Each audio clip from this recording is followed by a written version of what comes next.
Ridwan. Izin untuk kami Pak. Iya. Kalau ini dari satu fakultas? Beda. Dari mana? Dari ini berempat dari sipol dari itu dari. Iya.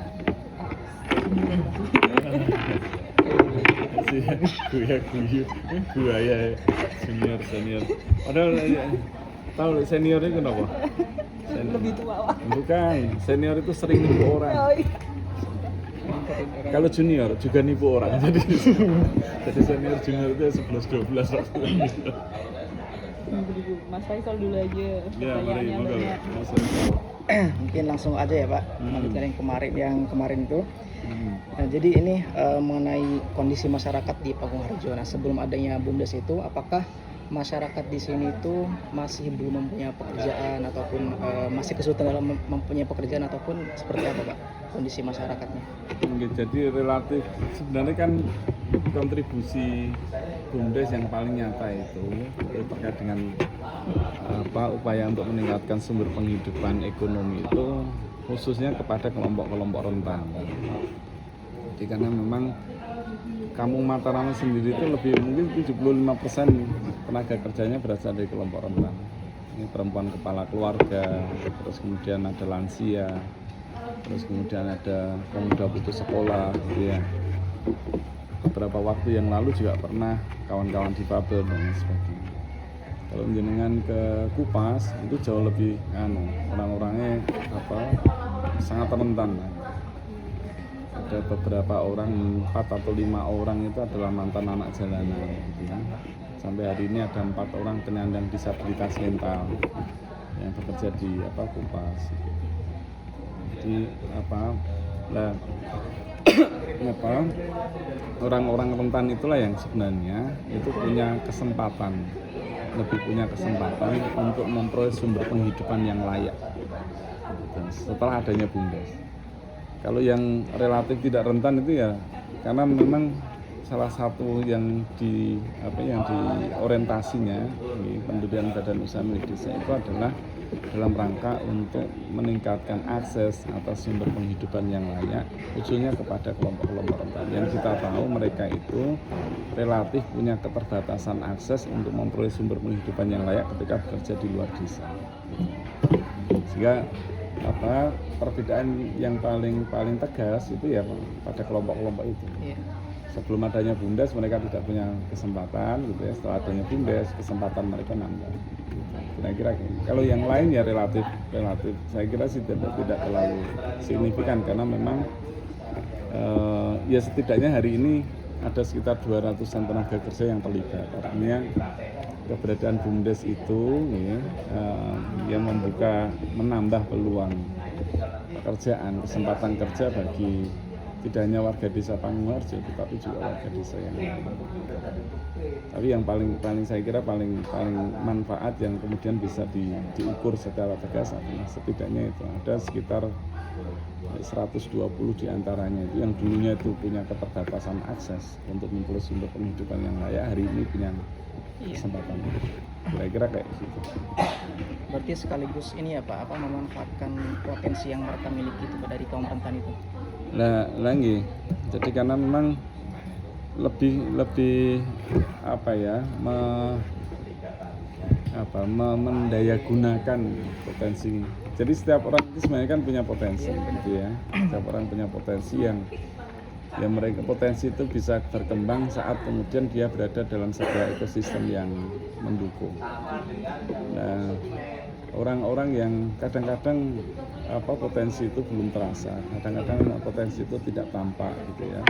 Tapi saat kemudian mereka berada dalam satu situasi, satu ekosistem yang kemudian itu mendukung setiap orang bisa tumbuh dan lain sebagainya, pada akhirnya potensi-potensi itu kemudian muncul.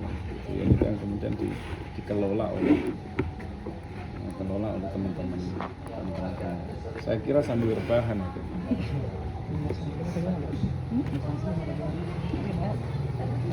Lanjut aja.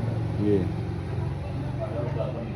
Selanjutnya ini Pak, kemarin kan lihat di visi misinya BUMDes itu kan salah satunya meningkatkan kualitas sumber daya manusia di masyarakat Pamungharjo. Nah itu cara BUMDes meningkatkan kualitas SDM di Pamungharjo seperti apa Pak? Iya. Jadi salah satu yang kemudian salah satu tujuan pendidikan dari lembaga-lembaga desa, tidak hanya BUMDes sebenarnya, kita punya 11 lembaga desa toh. Tahun ini ada satu lembaga desa baru, jadi ada 12 lembaga desa. Lembaga desa yang terakhir namanya Klik Keluarga, Klinik Konsultasi Keluarga. Sebelumnya itu ada Yayasan Sanggar Inovasi Desa di tahun 2020. Nah, keberadaan lembaga desa termasuk BUMDes itu adalah sebagai talent pool, kolam talenta. Nah, kemudian artinya itu sebagai bagian dari upaya untuk membangun sistem kaderisasi, tetapi secara organis. Nah, pengembangan talenta itu disesuaikan dengan tipologi dari masing-masing lembaga desa. Jadi 12 lembaga desa itu kan ada, misalnya yang pertama kali kita dirikan Badan Usaha Milik Desa itu Maret 2013.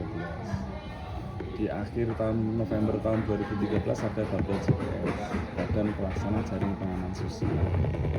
Tahun 2014 itu ada Lembaga Pengelola Sistem Informasi dan Data Desa. Tahun 2015 itu ada Lembaga Mediasi Desa. Terus kemudian tahun 2015-2016 ada Lembaga Pengelola Desa Budaya. Terus kemudian ada lagi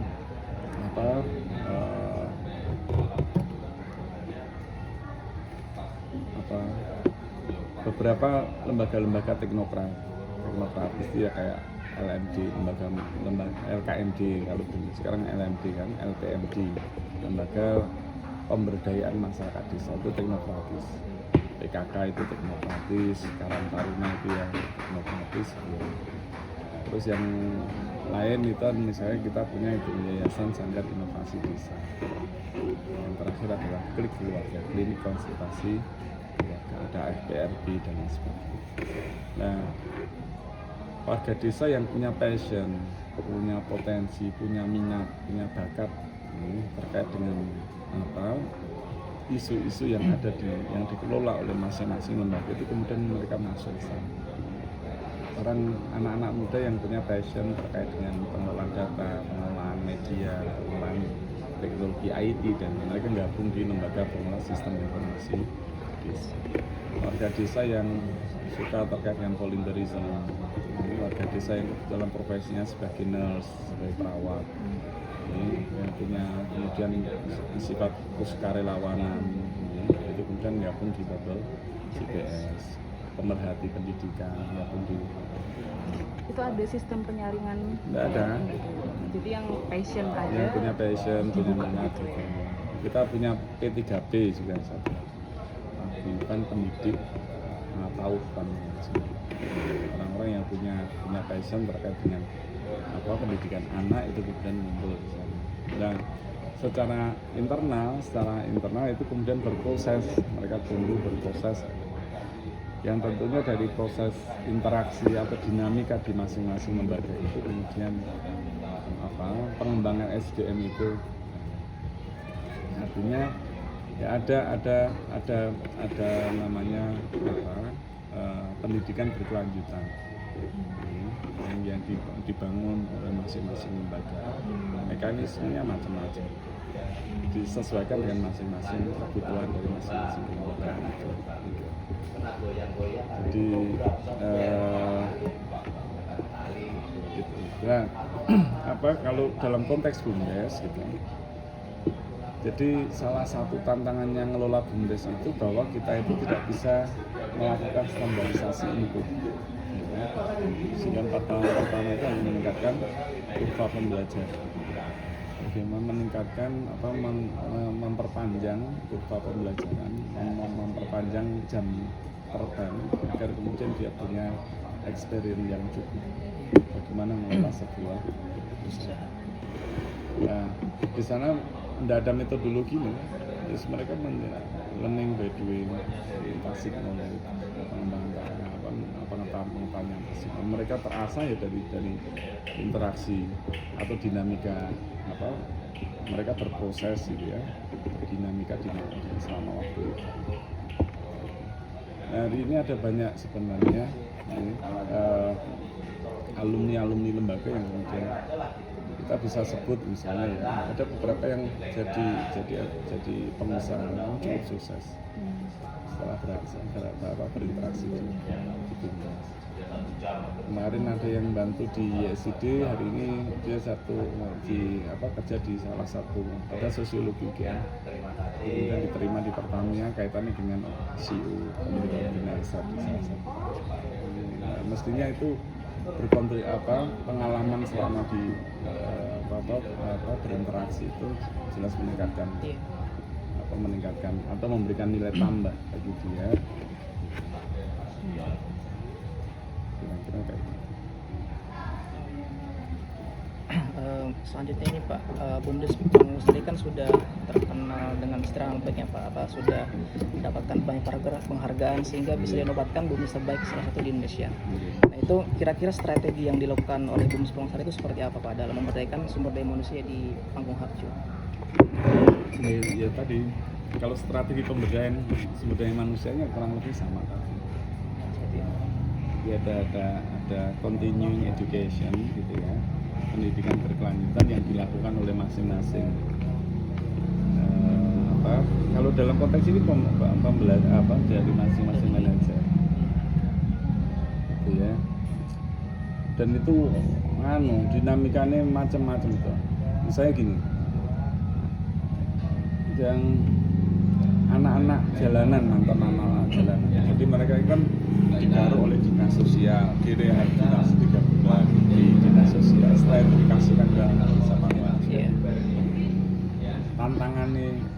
tantangannya ngelola anak-anak jalanan itu, mereka itu tidak punya konsep pulang. Jadi nggak tahu pulang itu apa. Nah, bagaimana pulang? Mat, betul-betul orang mulai pun juga. Sak lumai bumi sak kurepe langit yo omahku. Nang kono yo mulih, nang kono yo mulih, nang kono mulih. Ke semua tempat tapi pulang. Sehingga dia tidak punya bayangan konsep pulang itu enggak tahu. Karena enggak punya konsep pulang, akhirnya dia tidak punya konsep keluarga. Karena enggak punya konsep keluarga itu imajiner. Ya, keluarga itu apa itu enggak tahu. Karena tidak punya konsep tentang keluarga, maka kemudian dia juga tidak punya konsep diri. Nah, pendidikan pelatihan pengembangan sumber daya manusia jangan dibayangkan terus kemudian mereka dilatih dilatih dan mulai dari kemudian membiasakan mereka untuk kalau masuk kerja itu gosok gigi ya Mbak. Itu gimana ya? Iya benar, habitnya mereka kan. Lah kan enggak. Jangan dibayangkan terus kemudian kami ya, maksudnya pembahas SDM itu misalnya kemudian ada pelatihan, ini sampai hal-hal sekecil itu. Iya dari mulai dari Itu konsep anak diri. jalanannya warga Panggung Harjo. Jadi dari Bantul. Dari mana-mana. kiriman dari ini. Kiriman Bantul Dari atau mana-mana. Dinas Bantul? Nggak tahu. Oh, Desa provinsi. datang dalam kondisi tidak punya KTP. Lalu kemudian mereka kemudian sampai kemudian kan salah satu perlindungan hak dasar itu kan diberikan perlindungan secara administratif oleh negara. Iya. Sampai kemudian mereka kita carikan KTP. Jadi warga Panggung Harjo. Jadi jangan dibayangkan pendidikan pengembangan SDM itu ya, model-model pendidikan pelatihan diklat gitu ya, losok kayak gitu ya. Mulai dari kayak gitu. Iya. Mat, sebelum kerja itu ya mandi. Mat, sebelum kerja itu ya gosok gigi kayak gitu sampai gitu sih. Mat, jangan kemana-mana, ini ke rumahmu Mat. Jadi kalau pulang paling enggak kamu punya rumah. Sini di kipas kan ada mes. Mesnya memang untuk bagaimana kemudian ini namanya Darbo itu ini warga desa Panggung Harjo. Dia itu tidak kenal duit gimana, tidak tahu duit, tidak bisa membedakan duit. Setiap minggu pokoknya setelah hari Sabtu dia akan datang ke kantor minta uang 20.000. Dia bekerja seminggu, setiap Sabtu dia mesti minta 20.000. Ini 20.000. Tapi setelah itu yang hari Seninnya kita akan muter ke warung-warung sebelah. Nanyakan darbun diutang ora, darbun diutang ora. Mau diutang kita. Kayak gitu. Itu wujud bagian dari pengembangan SDM ya, pengembangan SDM untuk setidaknya memantaskan atau bukan memantaskan, tapi bagaimana kemudian menghargai kemanusiaan ini. Jadi sampai gitu. Tidak lah. Jadi jangan dibayangkan workshop gitu. Ini memang bener-bener kayak gitu. Mereka paham konsep diri. Tanyakan teman-teman yang ada di Kampung Mataram, semuanya punya tabungan emas. Itu bagian dari finansial literasi. Bagaimana kemudian mereka harus kemudian mengelola pendapatan mereka hari ini untuk kemudian diorientasikan untuk kebutuhan masa depan, pendidikan anak, kebutuhan jaminan hari tua mereka. Itu bagian dari gimana kemudian mereka punya finansial literasi ya, hal-hal yang sifatnya soft skill. Teman-teman di SID sama teman-teman Bumdes sih baru kita challenge untuk sebuah melakukan creating value, jadi untuk mengelola kawasan budaya kita, bagaimana how to innovate, how to calculate the risk taking. Jadi orientasinya gitu. Nyambung saja loh, kalau ada yang kira-kira relevan nyambung aja gitu ya. Menyambung. Kalau ini Pak, ini kan Mana ada mau nyambung? oh iya.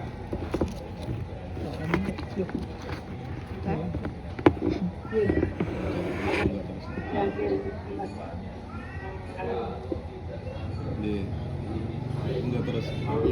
Kan Pak, terkait dengan ini, kalau di kota Jakarta kan memang salah satu kota yang penyumbang sampah terbesar seperti itu Pak. Nah, kalau di Kabupaten Bantul itu, kalau dari literatur yang saya baca, bahwasanya Bupati Bantul itu sudah mendapatkan mandat untuk melakukan pengelolaan sampah di kota Jakarta itu sendiri. Nah, kalau di Panggung Harjo sendiri, apakah mendapatkan tugas gitu untuk membantu melakukan pengelolaan sampah dari Bupati Bantul itu sendiri Pak, atau bagaimana? Jadi satu yang pertama saya menjadi sekretaris dari tim Bantul Bersama. Tim Bantul Bersama itu Bantul Bersih Sampah tahun 2025. Itu ketuanya Sekda. Ya, sekretaris bidang teknisnya itu saya. Satu artinya keterlibatan secara personal. Tahun 2022 kemarin juga ditetapkan sebagai desa percontohan untuk pengelolaan sampah secara mandiri. Nah, terus yang selanjutnya faktualnya hari ini kita menerima sampah dari kota. Dari mulai bulan April sampai dengan hari ini itu ada lebih dari 1.600 ton sampah dari kota Jogja yang dikirimkan ke Panggung untuk diolah. Itu kira-kira sih 3 hal itu yang kira-kira ya bisa menjelaskan gitu ya peran Panggung terkait dengan penanganan sampah tidak hanya di Bantul tapi juga di daerah istimewa Yogyakarta atau kawasan Yogyakarta. Kira-kira gitu.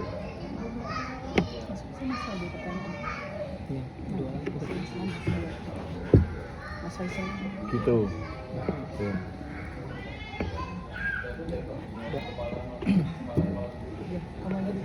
Oke, lanjutin aja. Di dalam penelitian saya itu kan Pak, ini ada sebuah data yang mengungkapkan bahwasannya di Indonesia ini masih banyak sekali BUMDes yang belum berjalan, bahkan banyak desa yang belum memiliki BUMDes. Nah, itu kira-kira penyebab umum itu Satu, jadi memang tidak ada kewajiban bagi desa untuk mendirikan BUMDes. Undang-Undang 6 tahun 2014 itu secara tegas menyampaikan bahwa desa dapat mendirikan badan usaha milik desa. Artinya tidak ada keharusan Iya. bagi desa untuk mendirikan BUMDes. Kenapa katanya yang digunakan adalah dapat, bukan wajib atau harus gitu. Karena ngelola BUMDes itu tidak mudah. Kemarin kita sampaikan BUMDes itu harus bisa dipandang dari 3 perspektif. Iya. Satu, perspektif ekonomi, karena namanya saja badan usaha, dia itu entitas bisnis. Perilakunya harus mencerminkan, menggambarkan perilaku bagaimana swasta itu bekerja. Ukuran keberhasilannya ketika dipandang dari perspektif ekonomi adalah seberapa besar keuntungannya. Tapi jangan lupa, meskipun dia BUMDes, meskipun dia itu badan usaha, tetap milik desa. Artinya dalam batasan tertentu dia itu adalah entitas sosial, karena kepemilikannya ada di desa. Desa itu satu kesatuan masyarakat hukum. Nah, sehingga kemudian perilakunya juga harus mencerminkan bagaimana kemudian lembaga sosial itu berperilaku. Ukuran keberhasilan BUMDes ketika dipandang dari perspektif sosial adalah seberapa besar kemanfaatannya. Itu yang kemudian menyebabkan kenapa BUMDes tidak boleh mematikan usaha warga desa. Itu kenapa BUMDes tidak harus menjadi bagian dari jaring pengaman sosial, setidaknya untuk meningkatkan akses atas sumber penghidupan bagi kelompok-kelompok rentan. Itu karena dia harus punya manfaat. Nah, di desa itu ada lembaga perekonomian yang punya karakteristik mirip. Ini satu sisi dia adalah lembaga bisnis, di sisi yang lain adalah lembaga sosial yang namanya koperasi. Koperasi itu ya satu sisi adalah lembaga bisnis, tapi di sisi yang lain juga merupakan lembaga sosial. Terus apa yang membedakan antara BUMDes dan koperasi? Yang membedakan adalah BUMDes juga harus bisa dipandang dari perspektif politik. Karena apa yang dilakukan oleh BUMDes itu sejatinya dia itu menjalankan sebagian kewenangannya pemerintah desa. Misalnya terkait dengan pengelolaan aset, yang paling tegas itu pengelolaan aset. Karena normatifnya yang diberikan mandat untuk mengelola aset desa itu hanya pemerintah desa. Itu kenapa kemudian kepala desa disebut sebagai pejabat pengguna aset, kuasa pengguna aset. Karena sebenarnya yang normatifnya umumnya itu aturan umum yang diberikan mandat untuk mengelola aset desa hanya pemerintah desa. Tetapi undang-undang desa itu mengecualikan bahwa ada entitas lain di luar pemerintah desa yang diberikan mandat untuk mengelola sebagian aset desa yang dipisahkan yang namanya badan usaha desa. Sehingga dalam batasan tertentu dia itu entitas negara. Perilakunya mestinya juga mencerminkan perilaku negara. Sehingga setidaknya dia harus menjadi alat politik bagi pemerintah desa untuk setidaknya 2 hal. Yang pertama, harus menjadi alat politik untuk mendidik warga desa terkait dengan finansial literasi, terkait dengan pengelolaan lingkungan yang bertanggung jawab dan lain sebagainya. Termasuk kemudian harusnya menjadikan desa itu sebagai arena demokratisasi ekonomi lokal, di mana warga desa berkesempatan langsung untuk memanfaatkan sumber daya ekonomi yang ada di desa. Mencari titik keseimbangan di antara 3 hal itu bukan perkara gampang. Di satu sisi dia harus menguntungkan tetapi juga harus membawa manfaat sekaligus menjalankan peran sebagai negara. Kalau jenengan itu sebagai direktur PT itu gampang, yang penting untung, kan gitu kan. Jenengan jadi ketua koperasi, manajer koperasi juga gampang, yang penting untung dan membawa manfaat bagi anggotanya. Kalau jenengan jadi direkturnya BUMDes, jenengan harus untung, harus membawa manfaat kepada seluas-luasnya masyarakat desa, sekaligus harus memerankan peran sebagai negara. Ya. Sehingga mencari titik keseimbangan di antara itu bukan perkara. Itu yang kemudian menyebabkan kenapa itu banyak yang gagal. Karena memang tidak gampang akhirnya kan gitu. Selain gagal, sebenarnya mungkin bagaimana pendapat Bapak tentang atau mungkin apa prinsip Bapak yang mencegah bahwa di BUMDes lain itu sebenarnya dia cuma jadi alat untuk mencairkan dana tanpa pertanggungjawaban yang jelas gitu. Apa yang menjadi prinsip Bapak untuk mencegah?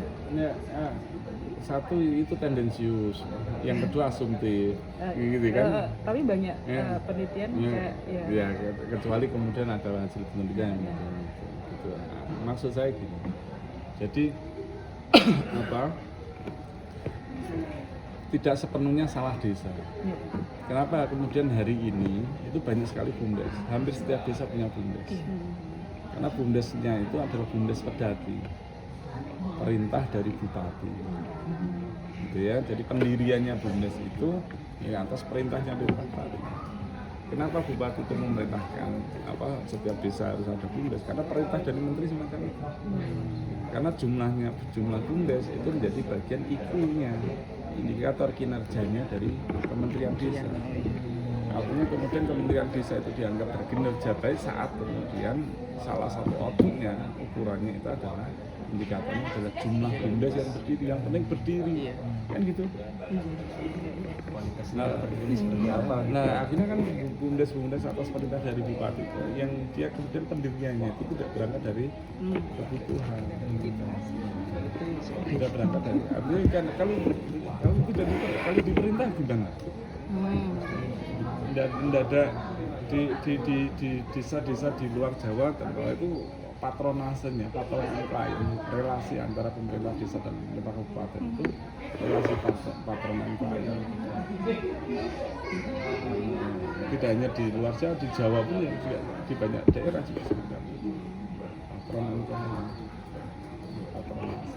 Sehingga ya ketika diperintah ya udah jalan, gitu kan. Harus ada penyertaan modal ya, sertakan modalnya kan gitu. Makanya kemudian saya sampaikan itu kan satu itu asumsi, ya kan. Yang kedua itu karena belum, artinya perlu diverifikasi apakah memang niatan untuk mendirikan BUMDes itu dalam rangka untuk sampaikan kan niatan dalam rangka untuk mengeluarkan anggaran. Bisa jadi mereka tidak ada niatan itu, tapi kan ada perintah gitu nih, punya opportunity lain, tapi tidak diniati dari awal, bisa jadi kayak gitu. Ada yang jawab? Sudah habis. Terakhir dari saya Pak, apa yang menjadi harapan Bapak sendiri dalam untuk BUMDes ini dalam pemberdayaan sumber manusia di Pangurajo? Ya harapan kita sih ini ya tetap menjadi talent pool tadi, jadi kolam-kolam talenta yang kemudian menjadikan setiap entitas yang terlibat, stakeholder yang terlibat di BUMDes ini punya kesempatan untuk mengembangkan diri, untuk terus tumbuh.